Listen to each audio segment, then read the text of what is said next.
Тайга не прощает ошибок, и дед Егор знал это как никто другой. В тот вечер мороз стоял такой, что дыхание обжигало легкие.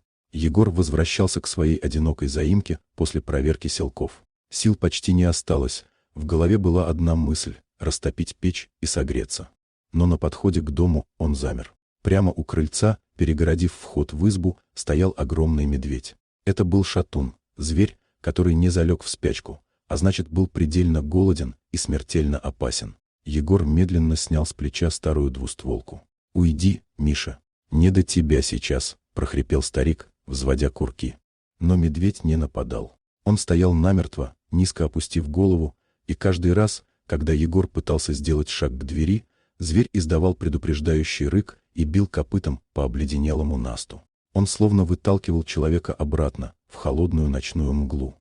Егора захлестнула ярость. В собственном доме, который он строил своими руками, его не пускает какая-то скотина. Палец уже лег на холодный спусковой крючок. «Ну раз так, не обессудь», — прошептал старик, целясь медведю прямо в лоб.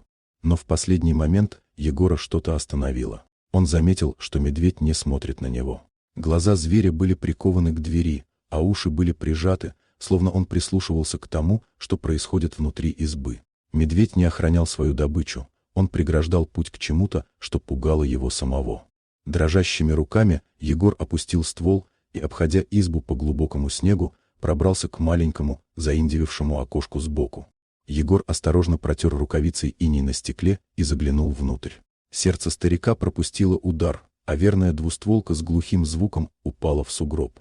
Внутри его маленькой кухни, прямо у входа, стояли двое. Чужаки в камуфляже, с лицами, закрытыми масками. В руках у одного был обрез, направленный точно на дверь, в которую должен был войти Егор. Второй рылся в его вещах, переворачивая все вверх дном. Это была засада.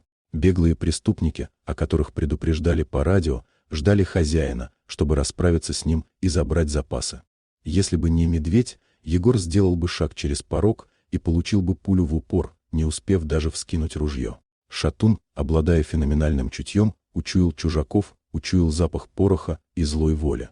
Он встал щитом между человеком, которого видел в лесу годами, и настоящими монстрами, скрывавшимися под крышей. Егор медленно осел в снег.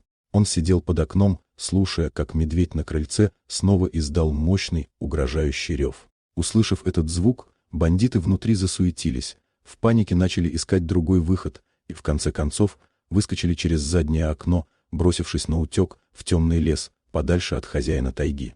Когда в лесу снова воцарилась тишина, медведь медленно повернул голову в сторону Егора. Несколько секунд они смотрели друг другу в глаза, старый охотник и лесной великан. Затем зверь тяжело развернулся и, переваливаясь, ушел в чащу. Егор вошел в разоренный дом, но даже не стал прибираться. Он сел на лавку, глядя на свои руки. В ту ночь он понял одну простую истину. Иногда самый страшный хищник носит человеческое лицо, а тот, кого мы считаем врагом, может оказаться единственным, кто готов закрыть нас своим телом от беды. Дорогие друзья, если вам понравилось видео, поставьте лайк, а также подписывайтесь на канал, где наши авторские истории выходят каждый день.